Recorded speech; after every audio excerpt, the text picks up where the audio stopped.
Thank you so much. Thanks everyone for joining us.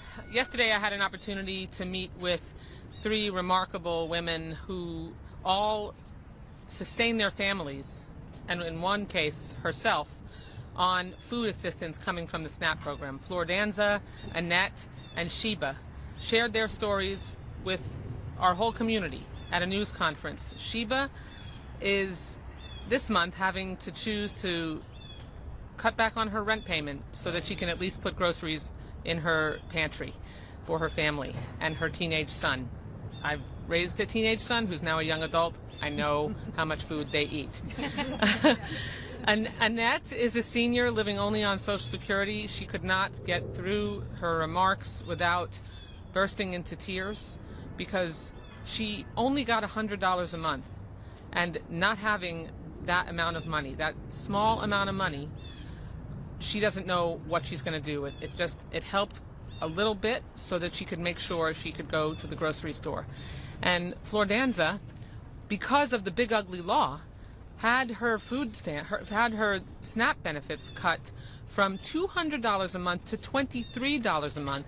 And now, even if Trump decides to pay that benefit from the contingency fund, which the court ordered him to do, she's going to get $14 for a family with children. There's no other way to put this. We're here to stop this push to turn the Republican shutdown into Trump's Hunger Games. Yeah.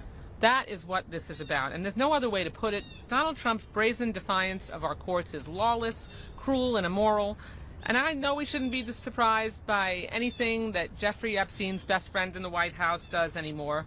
This guy builds Gildan ballrooms as he snatches food from the mouths of children.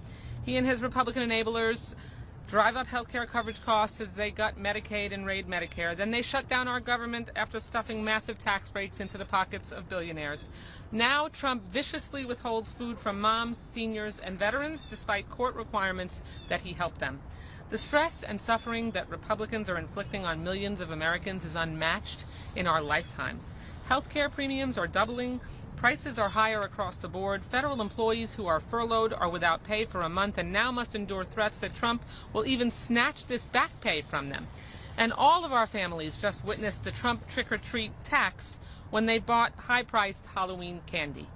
Thank you, Trump, for those outrageous tariffs, the tariff taxes. Now Trump wants to steal sacred family Thanksgiving meals from 42 million Americans. Instead of making life easier and more affordable, Republicans inflict nonstop stress and higher costs on all of them. While Democrats will not stand quietly and idly by for this mayhem, we're demanding action now to reopen the government and lower the high cost of living, especially for health care. We know the American people deserve better, and that's why we're here to do actual work and to quickly reach a bipartisan deal that reopens the government. No more my way or the highway. Get your asses here to the Capitol, sit down at the table, and help us work this out. This is unprecedented that they are AWOL. We're ready to negotiate a plan that makes health care more affordable, drives down the cost of living. What we will not do is idly watch Trump and Republicans weaponize hunger and make 42 million struggling Americans play pawns in his ugly Hunger Games.